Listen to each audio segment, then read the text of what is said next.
Selamat siang. Selamat siang. Bu, Pak, selamat siang. Selamat siang. Kalau lihat judulnya, serem ya Pak. Surga dan neraka. Sebetulnya nggak seperti itu Pak. Surga dan neraka itu kan cuma sebuah keadaan. Ya, itu cuma ya untuk membuat kita agar berjaga-jaga. Iya. Supaya kita ini jangan sampai masuk ke neraka. Itu aja. Kelihatannya serem. Kalau saya ngambilnya sih dari ayat 1 Yohanes bab 2 ayat 27 yang isinya demikian.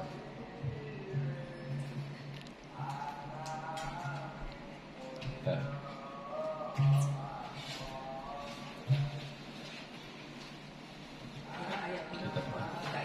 1 Yohanes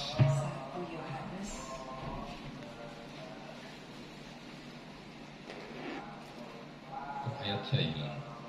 1 Yohanes 1 Yohanes 2 ayat 27.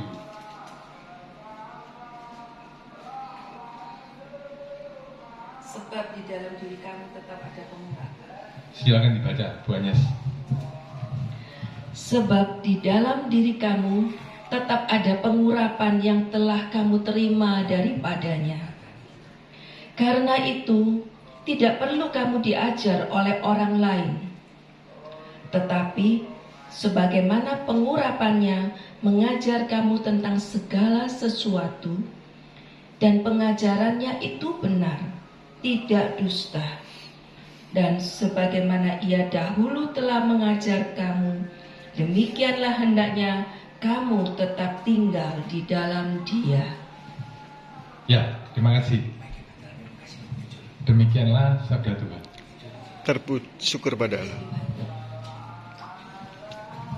Jadi dari ayat ini jelas, ya, ini merupakan hasil akhir sebagai kita pengikut Kristus. Karena Kristus itu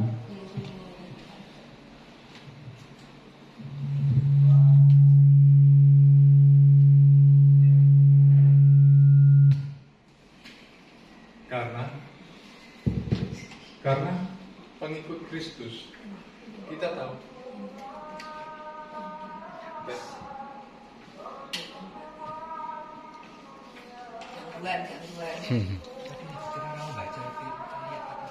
jadi gini, kita tahu bahwa ajaran Kristus itu adalah ajaran yang memerdekakan.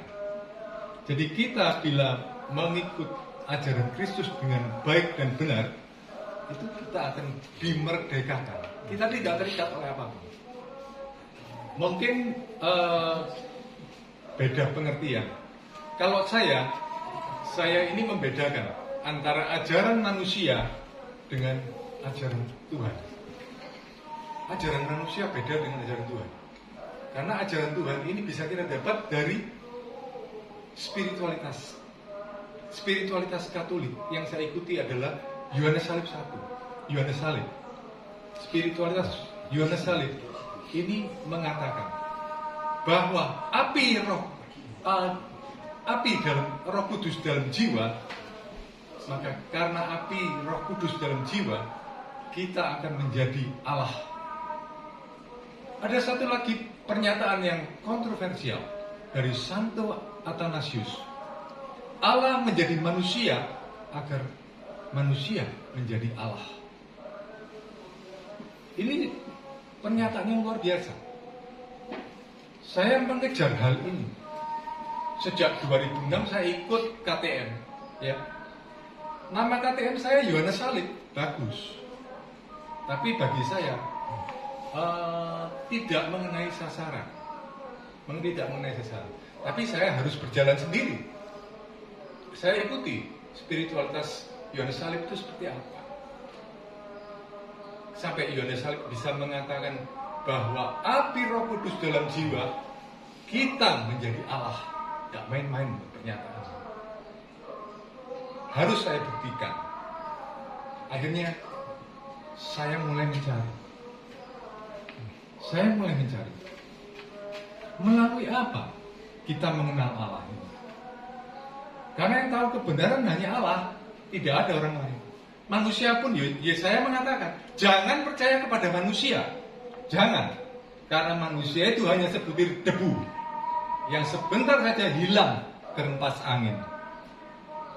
Jadi, kalau Nabi Yesaya memerintahkan, carilah Tuhan selagi dia berkenan untuk ditemui.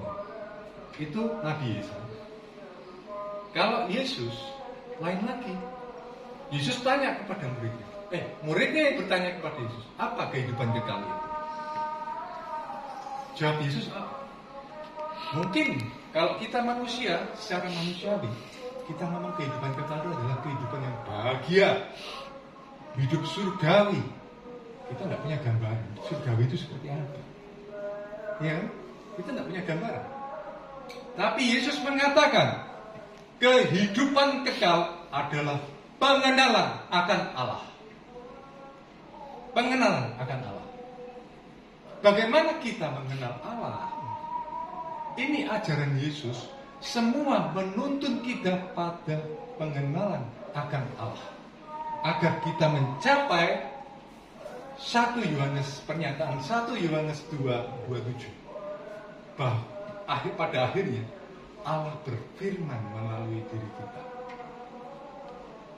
Bukan firman buku lagi, tapi firman yang ada dalam diri kita. Bukan lagi kita yang berbicara, tapi Bapamu, kalau Yesus mengatakan, Bapamu yang ada di dalam kamu yang akan berbicara. Bukan saya, bukan. Gitu. Jadi bagaimana kita bisa mencapai tingkat itu? Tingkat di mana kita menyatu dengan Allah seperti Yesus. Sebenarnya ajaran Yesus ini mengajak kita menjadi Yesus baru. Saya ditanya sama teman saya, Ton, kamu itu masih Katolik? Loh, kenapa? Oh, kamu tanya gitu. Ya tetap Katolik lah. Kamu masih percaya Tritunggal Maha Kudus? Tentu, Tritunggal Maha Kudus bukan hanya iman bagi saya, tapi Tritunggal Maha Kudus harus kita alami. Seperti Yesus, Tritunggal Maha Kudus, Bapa, Putra, dan Roh Kudus. Maka kita menjadi Yesus baru yang bisa berbicara perihal kebenaran. Begitu. Langkah-langkah saya cuma satu kunci, ya. Kunci di Perjanjian Lama lewat Sirah 17 dikatakan bahwa manusia diikat oleh perjanjian kekal dan diberi kehidupan, hukum kehidupan. Jadi apa perjanjian kekal itu? Kita tidak pernah mendapat penjelasan dari gereja. Tidak, itu harus kita cari. Kita bukan umat yang pasif. Kita menjadi umat Katolik. Kita harus kritis. Apa perjanjian kekal itu? Yang ditulis dalam Sirah 17. Kalau kita mengenal perjanjian kekal, kita tidak lagi berpikir dengan otak. Karena di kitab suci tidak dikatakan bahwa manusia itu berpikir dengan otak. Manusia diberi hati untuk berpikir, bukan otak. Kalau otak yang bekerja, ini adalah manusiawi, duniawi kita, itu otak. Tapi kalau keilahian kita yang bekerja adalah hati yang bekerja. Karena hati adalah bait Allah, hati adalah singgasana Allah. Gitu. Bagaimana kita menghadirkan Allah dalam diri kita, itu yang penting. Pada masa Advent ini kesempatan kita bertobat, mencari bagaimana kita bisa menghadirkan Allah dalam diri kita. Gitu. Maaf kalau saya ngomongnya keras. Ya, ini masa pertobatan. Ya, jadi saya harap ayat-ayat yang ada ini menjadi bahan renungan juga bagi Anda sekalian. Gitu. Saya mengajak Anda semua untuk menyadari bahwa kita ini punya perjanjian dengan Allah sebelum kita diturunkan ke dunia. kita ini jangan hidup secara manusia, tapi kita harus bangkit keilahian kita. Saya mengutip khotbah dari Romo Adrian. Ya, Romo Adrian menyatakan bahwa manusia ini ada dua pribadi, manusia duniawi dan manusia ilahi. Ini betul pernyataan Romo Adrian ini betul. Kita punya sifat ilahi karena kita punya hati yang seringkali kita kalahkan justru. Kita lebih kuat dalam manusiawi kita karena kita menggunakan pikiran. Kita usaha apapun kita dengan pikiran, dengan otak. Padahal kalau untuk mengejar Allah itu adalah hati yang berpikir, bukan kepala yang berpikir. Makanya kita harus bisa menyatukan pikiran dengan hati.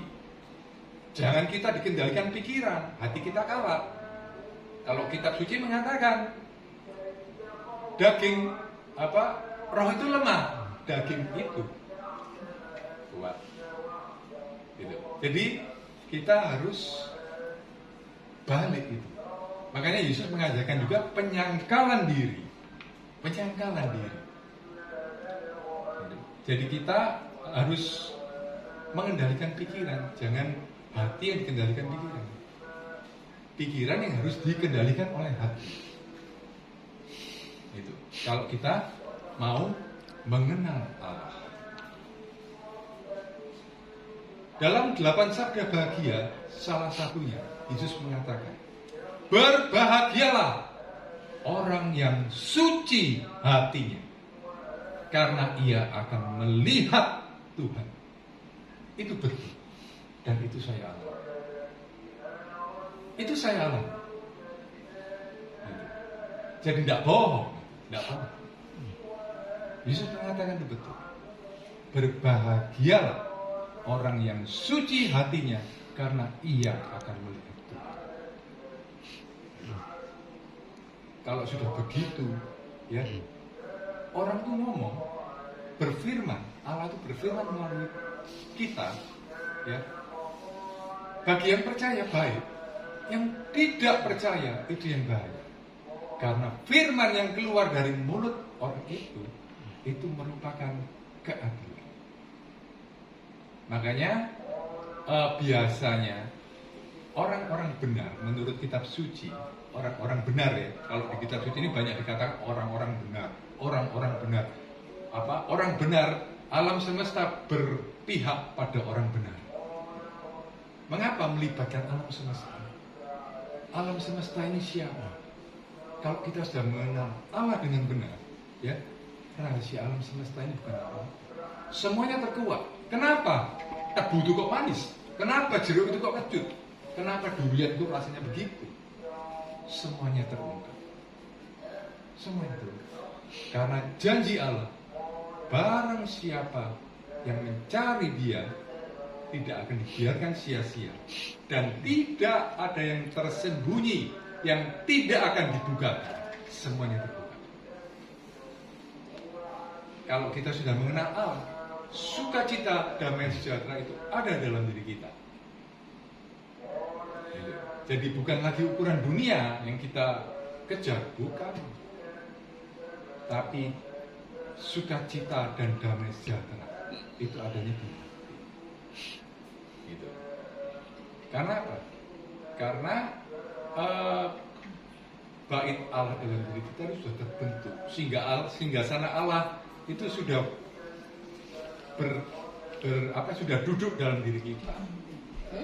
Itu sebetulnya tujuan utama Yesus mengajarkan kita. Sebetulnya langkah awal dari pengenalan akan Allah ini sederhananya begini.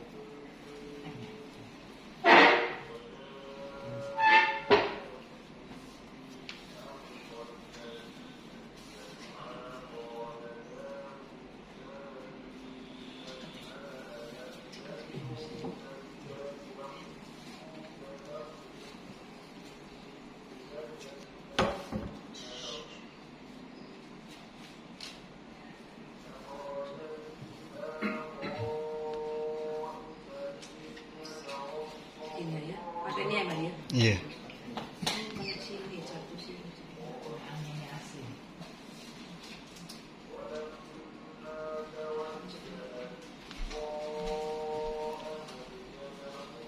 Ya, lanjut.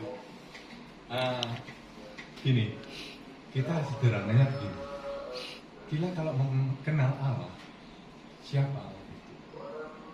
Kita tahu bahwa Allah itu adalah kasih. Ajaran Yesus adalah kasih yang utama. Kasih itu apa? Kasih itu tidak pemarah, tidak sombong, tidak iri hati, tidak egois, ya kan? Lemah lembut, ya itu Allah. Karena Allah itu adalah kasih. Mulailah diri kita dengan kriteria kasih ini. Mulai tidak ego, tidak marah, tidak sombong, tidak iri hati, dengki, cemburu, dendam. Coba hilangkan semua. Kita akan mendapatkan pencerahan. Karena apa? Kalau kita bisa melengkapi kriteria kasih ini, Allah itu mulai, orang ini sudah mulai berusaha mendekati Allah. Karena sejatinya Allah itu adalah kasih. Kalau kita bisa memenuhi kriteria kasih ini, Dia akan mendekat. Bagaimana Allah mau mendekat kalau kita ini sebagai pemarah? Tidak mungkin. Apakah kita masih punya ego untuk kepentingan kita? Allah tidak akan mendekati orang-orang hal seperti itu, enggak akan. Gitu. Karena Allah itu adalah kasih. Itu intinya. Itu sebetulnya dasar, bagi saya dasar. Kalau saya memang dari sejak awal, saya itu berpegang pada hukum pertama dan terutama. Sejak awal saya mencari Tuhan itu, dasarnya adalah hukum pertama dan terutama. Kasihilah Allah Tuhan dengan segenap hati, dengan segenap jiwa, dan dengan segenap akal budi. Berarti apapun yang kita pikirkan, apapun yang kita rasakan, apapun yang kita miliki, itu bukan kita, tapi semuanya untuk Allah. Gitu. Keutamaan hidup kita adalah Allah. Semuanya kita tujukan pada Allah. Semuanya untuk Allah. Usaha kita pun untuk Allah. Itu hal pertama. Hal kedua, saya menginjak pada perjanjian kekal. Saya kemarin di KTM, saya juga mendapatkan tugas firman di KTM kemarin. Saya ungkap masalah ini juga, masalah perjanjian kekal. Kebetulan ada kontraktor di anggota KTM saya, kontraktor. Sekarang kalau kontraktor itu pasti membuat suatu perjanjian dengan owner agar si kontraktor tahu kehendak owner maunya apa. Dia memberikan gambar rumah yang harus dibangun, ya. Nah, kalau sudah ada kesepakatan, berarti rumah ini dibangun dan jadi dan dibayar. Itu gampangnya gitu. Sama, perjanjian kekal ini diikatkan kita oleh Tuhan sebelum kita turun ke bumi. Itu kita diikat dengan perjanjian kekal dan diberi hukum kehidupan. Hukum kehidupan itu kalau saya mengartikan adalah, kalau Yesus mengatakan itu hukum tabur tuai, hukum kehidupan. Kamu nyubit, kamu akan dicubit. Kamu nyuri akan dicuri. Kamu mukul akan dipukul. Gitu. Itu hukum kehidupan. Tapi hal perjanjian kekal ini yang tidak pernah diungkap, ya. Di Yesaya 24 dikatakan bahwa bumi akan dihancurkan sehancur-hancurnya. manusia ini seperti binatang, tidak ada hatinya. Kalau Yesaya 24 kita baca, itu sangat mengerikan. Itu karena apa? Karena manusia telah mengubah ketetapan dan melanggar perjanjian kekal. Itu kesalahan manusia sendiri, bukan Tuhan. Bukan, itu karena kemurkaan manusia. Menginjak perjanjian kekal, akhirnya saya mulai mencari apa perjanjian kekal. Saya tidak mau dikatakan bejat seperti Mazmur 17 dikatakan. Mazmur 14 mengatakan, Tuhan melihat dari atas ke bumi. Adakah manusia yang mencari aku? Apa kata Tuhan? Satu pun tidak. Semuanya telah menyeleweng. Semuanya telah bejat. Kalau kitab suci sudah mengatakan bejat ini, lah kebajut menungso. Kebajut menungso. Itu kitab suci yang mengatakan bejat. Tuhan mengatakan semuanya telah menyeleweng. Semuanya telah bejat. Gitu. Saya tidak mau jadi orang bejat di hadapan Tuhan. Kesempatan mungkin siang ini saya kebetulan, bukan suatu kebetulan, saya harus berkata ini. Mungkin Anda bisa mulai mengintrospeksikan sebagai bahan pertobatan di masa Advent ini. Itu. Mulai. Kembali ke perjanjian kekal. Perjanjian kekal, ya, saya menemukan dari kitab Tambahan Daniel. Tambahan Daniel itu doanya luar biasa. Kurang lebih 3-4 halaman doa Nabi Daniel. Nabi Daniel ini luar biasa. Matahari, semua alam semesta ini disebut. Matahari, bulan, bintang, sampai titik embun, sampai panas dan dingin disebut oleh Nabi Daniel. Semuanya, pujilah Tuhan, hai embun. Pujilah Tuhan, hai matahari. Pujilah Tuhan, hai panas dan dingin. Loh, lengkap Nabi Daniel itu. Doa Nabi Daniel ini bisa kita lihat. Sampai singa pun nggak doyan. Singa nggak doyan. Api nggak mau bakar dia. Nabi Daniel. Itulah. Berarti kita ini harus kembali ke alam semesta. Karena kita tidak lepas dari alam. Tiap hari kita makan adalah dari alam. Hasil alam yang kita makan. Siapa alam ini? Kita nggak sadar. Siapakah alam ini? Kalau di kitab Kebijaksanaan Salomo dikatakan, rohmu yang baka ada dalam semua yang tercipta. Saya pernah konsultasi, saya diskus sama Monsinyur Pit Diarto sekarang. Monsinyur Pit Malang. Saya pernah diskus. Dan dia mengakui bahwa di dalam meja ini ada Tuhan, di dalam kursi ini loh ada Tuhan. Dia tahu. Saya banyak diskus dengan romo-romo kontemplatif atau biara-biara kontemplatif. Saya suka. Karena seharusnya mereka lebih peka melihat kebenaran itu.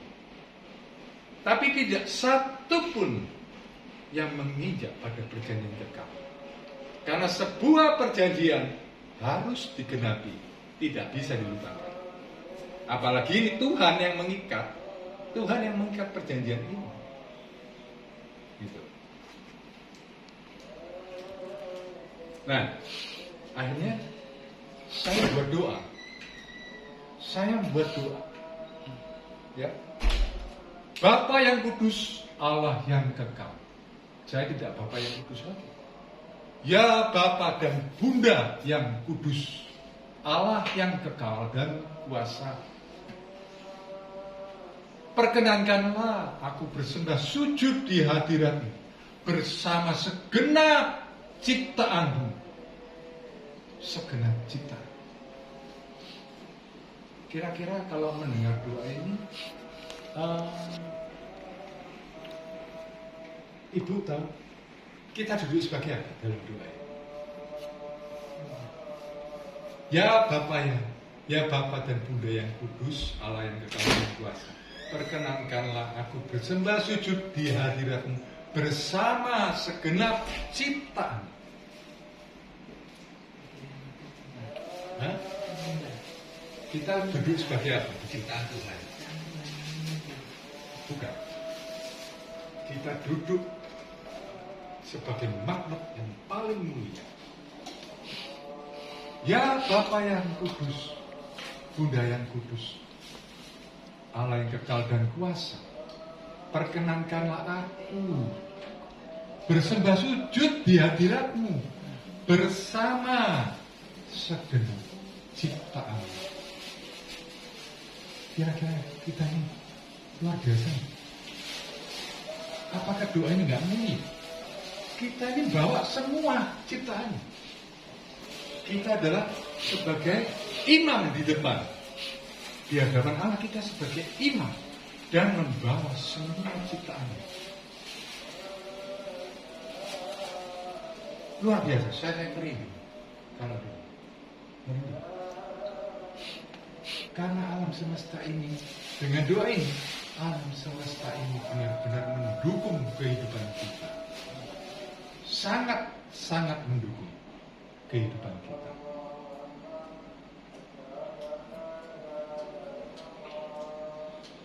Bisa dirasakan. Coba ini doa ini sederhana. Saya kalau doa lebih panjang lagi. Ini singkat, saya kasih yang singkat. Itu doa itu menyingkat doa Nabi Daniel yang segitu panjang, 4 halaman. Itu saya singkat demikian aja. Bisa dirasakan nanti. Kita nggak pernah sadar kan, di dalam diri kita ini ada bakteri. Ada bakteri yang menyehatkan, bukan bakteri jahat. Di dalam diri kita, bakteri baik dalam diri kita. Jadi, apakah kita tahu itu? Kita nggak tahu. Semuanya ini kita bawa. Begitu kita sujud di hadirat Allah dengan membawa semua ciptaannya, sampai kucingnya ibu di rumah yang katut, sampai kelabang yang di dalam tanah pun katut, ikut kita tahu, ikut. Ini kesaksian sedikit ya. Saya dulu pernah nambal ban pas di luar kota. Ban saya bocor, saya nambal ban. Saya duduk di dengkliknya orang tambal ban itu, nunggu dia nambal ban. Terus ada ayam, jelek banget ayamnya. Ayam itu bulunya sudah rusak kabel, hancur bulu. Terus, Pak, ayamnya sopo gak kerang itu? Kalau sing duwe Pak itu Pak, jupun Pak ini, angel tegepane. Angel tegepane ayam itu. Terus saya doakan ayamnya. Bapak, aku bersembah sujud di hadiratmu bersama ayam, bersama. Kontan, ayam itu langsung datang ke saya. Kontan langsung datang ke saya, tidur di paha saya, ayam. Sampai saya lus kepalanya. Sampai tukang bannya itu heran, tukang ban ini. Loh Pak, jenengan apa non ini? Ayam ini. Loh ya gak dia apa-apa, no ya dulu selesai gini. Loh, sampai segitunya kekuatan doa itu. Jadi apa? Mereka memiliki kebahagiaan.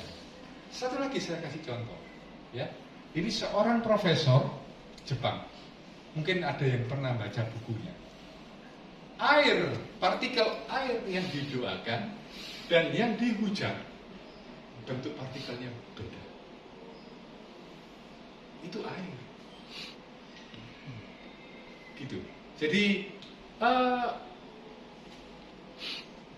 itu cuman air.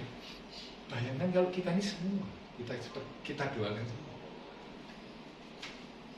Gitu. Jadi ilustrasi yang saya ambil dari doa yang saya pakai sampai saat ini, saya menjalankan doa ini selama sejak tahun 2010 hingga saat ini. Nah, saya tidak sombong, saya tidak pernah sakit. Tidak pernah sakit. Karena saya tidak mau sakit. Saya heran, kenapa? Biarawan-biarawati aja sakit, mati tersiksa. Kenapa banyak orang yang sakit? Saya tidak mau seperti itu. Tapi kalau kita membawa alam semesta yang menghidupi kita dalam doa kita, apakah kita tidak didukung oleh semesta ini? Wajar kan? Kalau di kitab suci ditulis, alam semesta berpihak pada orang benar. Orang benar ini orang yang seperti apa? Orang benar ini. Banyak dikatakan orang benar, orang benar, orang benar. Barang siapa mengenal nama Allah dan menyebut nama Allah, ia akan dibebaskan dari segala bahaya dan penyakit. Itu janji di kitab suci tertulis. Itu janji Allah. Apakah kita sudah mengenal nama Allah? Yesus melakukan semua mukjizatnya dengan nama Allah. Tanpa nama Allah tidak akan terjadi. Semuanya ilusi. Ilusi. Mungkin kita perlu masuk dalam kehidupan spiritual untuk tahu hal-hal seperti itu. Kita tidak cukup dengan mendengar ajaran manusia. Tidak. Kita harus duduk dalam spiritual. Karena Yesus telah mengatakan bahwa Allah itu adalah roh. Maka sembahlah dia dalam roh dan kebenaran. Apakah kebenaran itu? Apakah Anda pernah bertanya? Roh dan kebenaran. Kebenaran itu apa? Apakah Anda pernah bertanya? Pada Romo kayak? Atau tokoh-tokoh umat kayak? Apakah Anda pernah bertanya? Apa kebenaran itu? Sampai Yesus pun ditanya soal kebenaran oleh Pilatus tidak terjawab kok. Tidak dijawab. Yesus cuma mikir percuma. Selama kita diikuti oleh ego kemanusiaan kita akan sulit menerima itu. Sulit.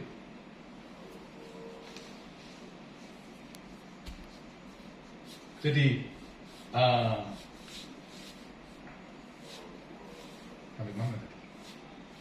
Sulit menerima itu. Ya, itu. Jadi, saya rasa seperti itu. Jam 12 lah ya. Oke, Ya. 12 ya ada. Jadi kita harus bisa menghilangkan keegoan. Ego kita harus terjaga. Ego untuk Tuhan tidak apa-apa. Jangan ego untuk KPD. Ego untuk Tadi, roh dan kebenaran. Berikan ke roh dan kebenaran. sharing, Pak. Ya, Kebenaran, jadi kebenaran tadi. Ya. roh dan kebenaran. Kebenaran itu apa? Ya. Kalau saya sederhana aja, kebenaran itu ajaran Kristus. Ajaran Kristus itu apa? Kasih. Kasih itu apa? Jangan ego, jangan sombong, jangan cemburu, tidak marah, ya kan? Itu yang kita jaga. Karena itulah Allah. Allah itu kasih. Kalau kita bisa melengkapi kriteria kasih ini, Allah itu loh otomatis mendekat. Otomatis. Gitu. Makanya kalau tadi 8 sabda bahagia mengatakan berbahagialah orang yang suci hatinya karena ia akan melihat Tuhan. Suci. Karena apa? Kita dipenuhi oleh kasih. Itu yang saya kejar dari dulu. Makanya saya itu dari sejak remaja sudah berpikir. Sejak remaja SMA itu sudah berpikir. Kehidupan spiritual itu Yesus ini seperti apa? Kita nggak ngerti. Tidak pernah tertulis dalam kitab suci. Kehidupan spiritual Yesus ini seperti apa? Sejak umur 12 sampai umur 30 dia menghilang. Ini kehidupan yang luar biasa ini. Justru ini yang harusnya kita pelajari. Saya tidak lagi percaya dengan gereja. Maaf, tidak mendiskreditkan gereja, tidak. Saya tetap Katolik, tetap. Karena saya dapat semua ini dari kitab Katolik, dari Deuterokanonika, Sirah 17, Kebijaksanaan Salomo, Amsal, semua saya dapat dari sini. Jadi spiritualitas yang saya ikuti adalah spiritualitas Katolik. Kenapa Yohanes Salib dikucilkan oleh gereja saat itu dengan pernyataan yang kontroversial? Karena api Roh Kudus dalam jiwa kita menjadi Allah. Sampai akhirnya dikucilkan oleh gereja, dibuang oleh gereja sampai mati. Loh, harusnya Yohanes Salib ini kalau masih hidup bisa menuntun kita dengan baik. Kenapa dibuang oleh gereja? Karena pernyataannya mendiskreditkan gereja. Tidak laku gereja pasti. Sorry, agak keren ini saya ngomong. Gitu. Apa sih gereja? Gereja itu apa? Saat Yesus bicara dengan Petrus, hai Petrus, di atas batu karang ini. Karena Petrus dia juluki sebagai batu karang. Di atas batu karang ini sesungguhnya aku akan mendirikan gerejaku. Terus di mana gerejanya waktu itu? Waktu Yesus berdua sama Petrus. Gerejanya di mana? Hah? Saat Yesus ngomong, di atas batu karang ini aku akan mendirikan gerejaku. Karena batu karang ini bagaimana sih gambarannya? Orang yang teguh, iman yang kuat, susah digoyang, ya kan? Sehingga Allah mencipta bait Allah dalam dirinya. Bahkan dia diberi kunci kerajaan Allah. Kunci kerajaan Allah. Apakah kunci itu? Apakah pernah kita bahas kunci kerajaan Allah? Padahal kita ini loh, kalau mau pulang kita harus masuk ke sana. Kenapa kita tidak pernah berpikir perihal kunci? Kunci, kalau saya, satu perjanjian kekal harus kita genapi. Karena tidak, perjanjian ini kalau nggak digenapi, gambaran secara dunia pun, kita akan mendapat sanksi. Baik sanksi hukum atau sanksi denda. Itu sudah gambaran di dunia ini. Perjanjian kekal itu wajib kita laksanakan. Sederhana perjanjian kekal itu ternyata nggak sulit.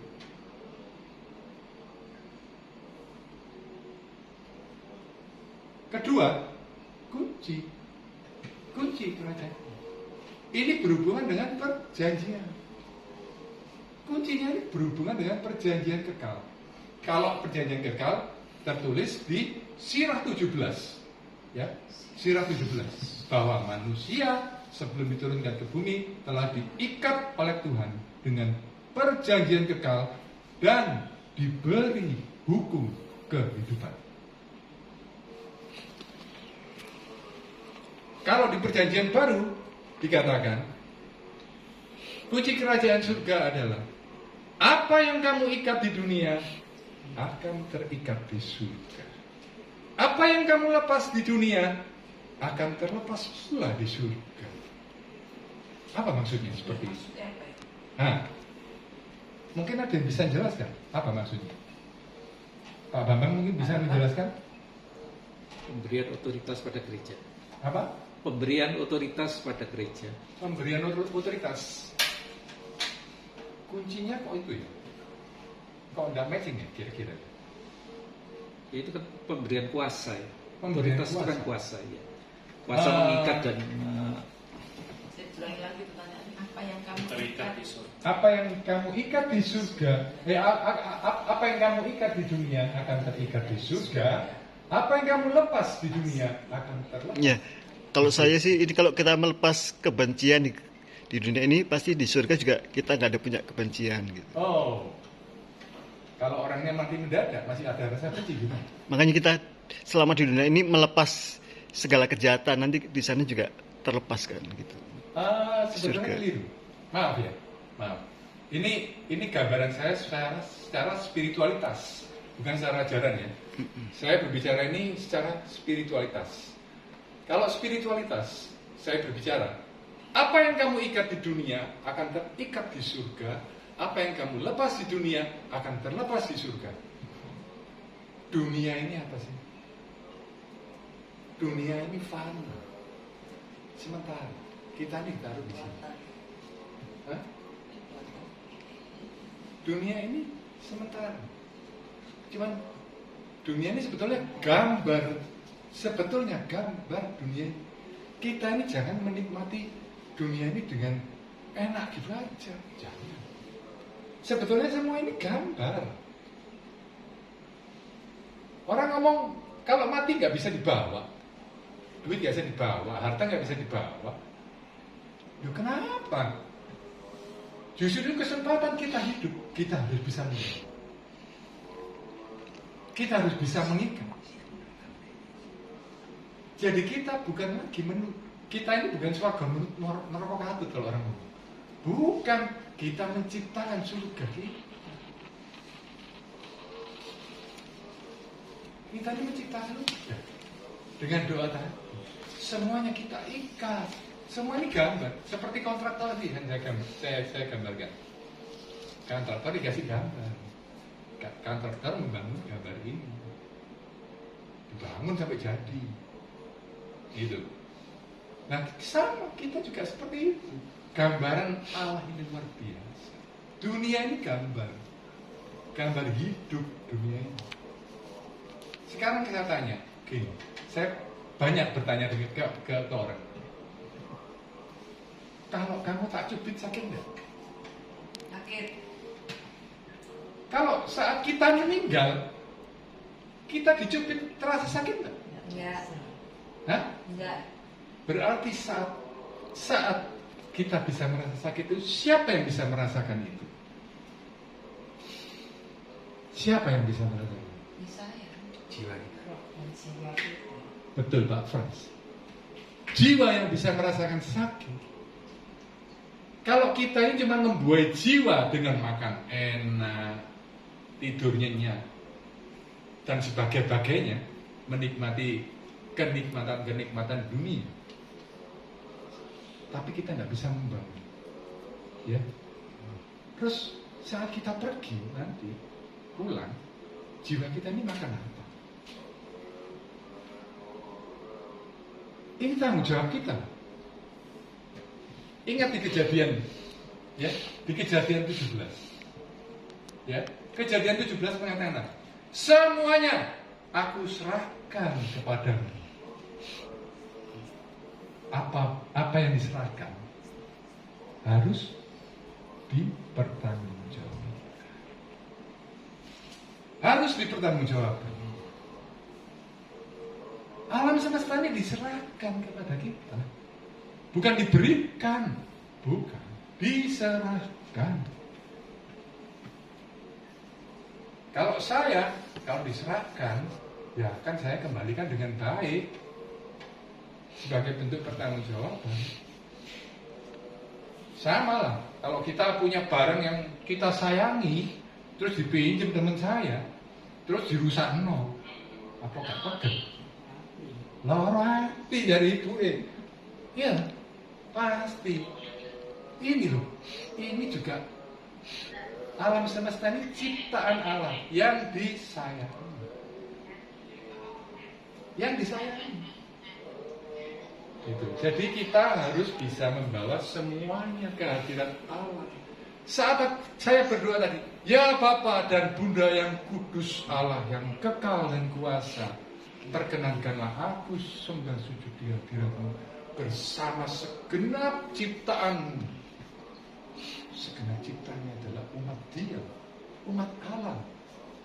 Karena apa? Karena kebijaksanaan Salomo mengatakan, ya Allah, rohmu yang baka ada dalam semua yang tercipta.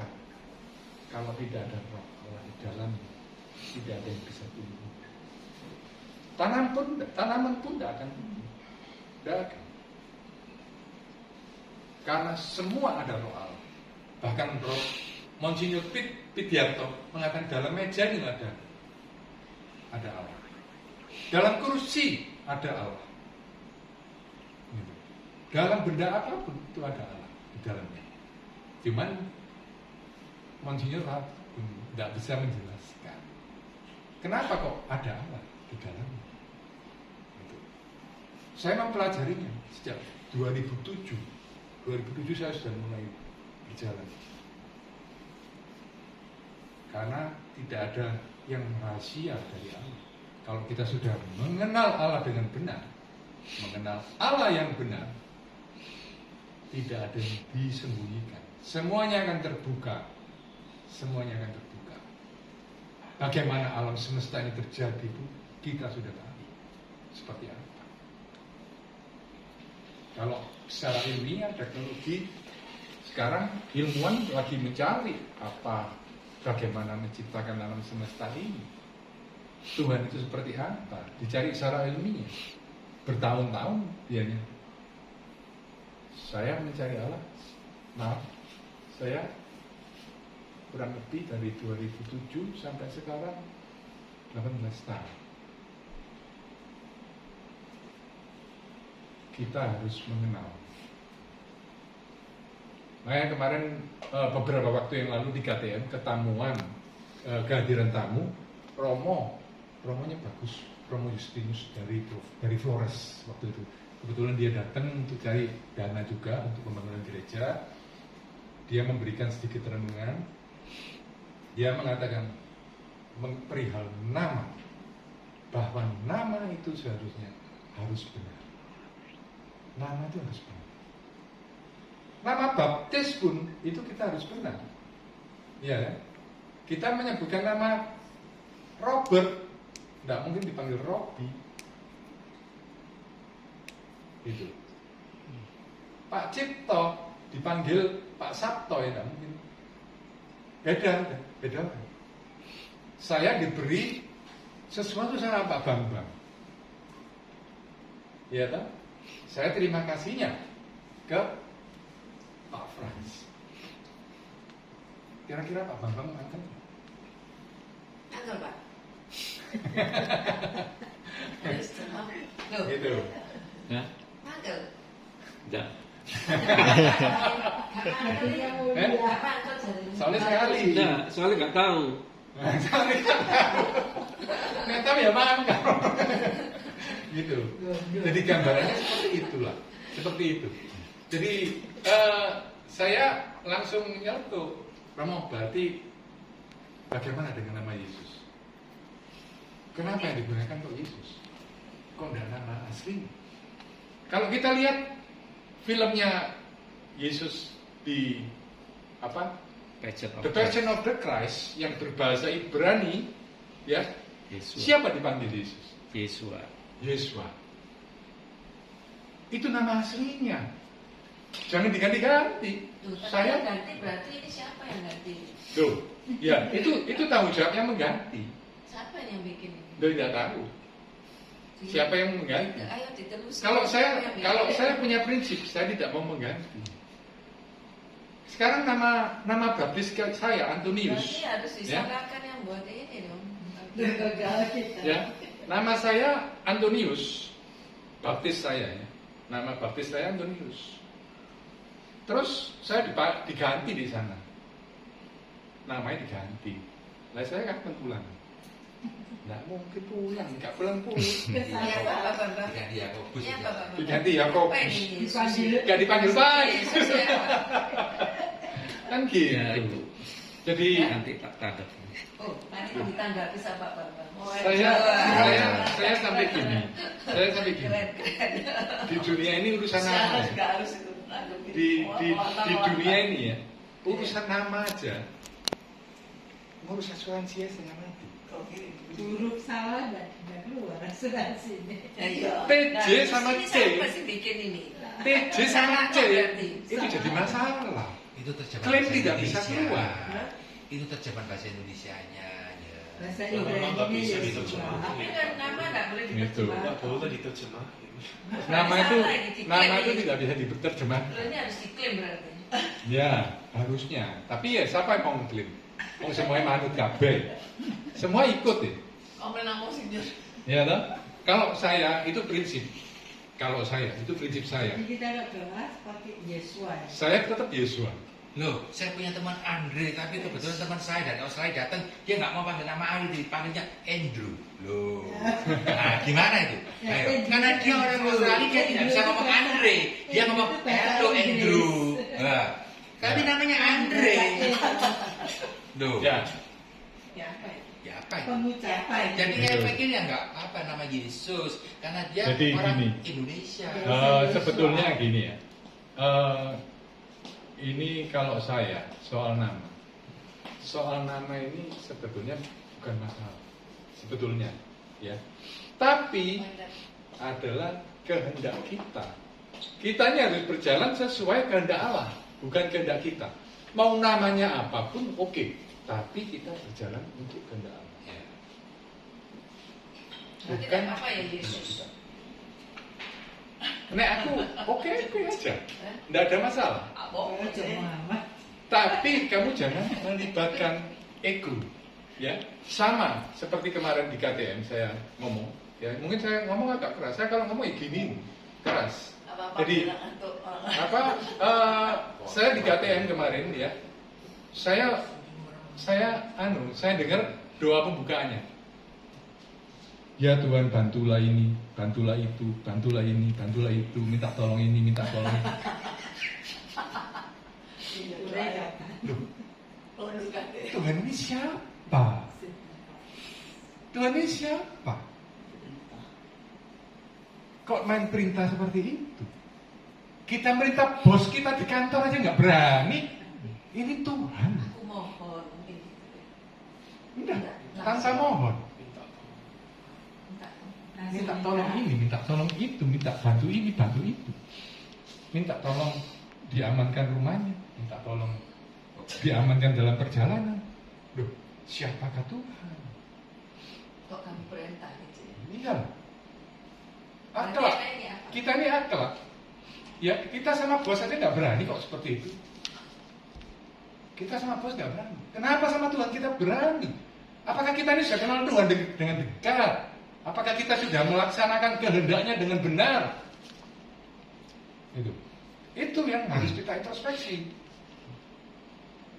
Nah, dalam doa kita selalu minta dan minta. Sampai kapan kita minta dan minta? Saya, maaf, kalau saya doa sama sekali tidak ada permintaan. Karena saya yakin, saya percaya Tuhan tahu apa yang saya perlukan. Saya percaya itu. Ketuklah maka engkau akan dibukakan. Mintalah maka engkau akan diberi. Pengertiannya apa? Apakah hal dunia? Kitab suci ini tidak berbicara hal dunia. Kitab suci ini berbicara hal keilahian. Namanya kitab suci kok. Berbicara hal keilahian. Keilahian. Kalau kita ini berjalan dalam kehendak Tuhan, kita mendapatkan perintah mengerjakan ini. Kita tanya, Tuhan caranya apa? Caranya gimana? Tuhan intervensi kalau kita berjalan dalam kehendak.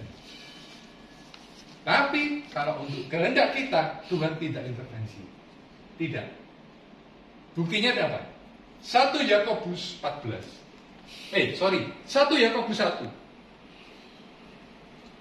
Ya, surat Yakobus 1 bahwa Tuhan tidak menguji maupun mencobai manusia. Ini kemarin saya ungkap di KTM kemarin. Tuhan tidak mencobai siapapun. Manusia dicobai dan diuji oleh keinginannya sendiri. Jadi jangan sekali-kali kita memfitnah Tuhan. Karena kehendak kita, Tuhan tidak intervensi. Tapi kalau kita bekerja untuk kehendak Dia, Dia akan intervensi. 1 Yakobus. Yakobus 1. Yakobus 1. Salam dari Yakobus. Sorry. Ayo. Sorry.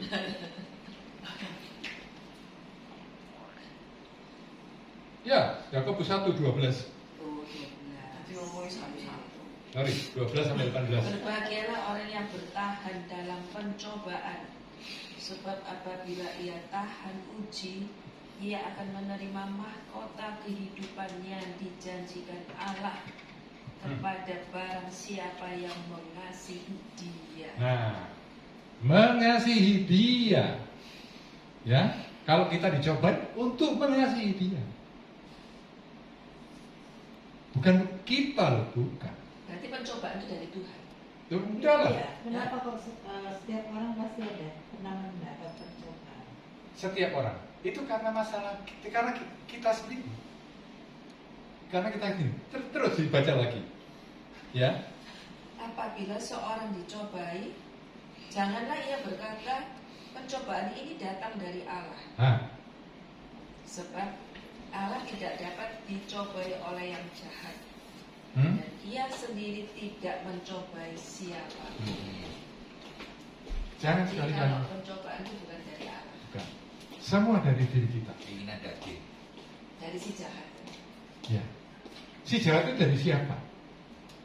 Ya dari si jahat itu ya kan kita ini ada Itu kalau saya mau bicara hal ini, kan ada yang jahat ada yang baik dalam diri kita ini. ya, Gitu. Ada si jahat, si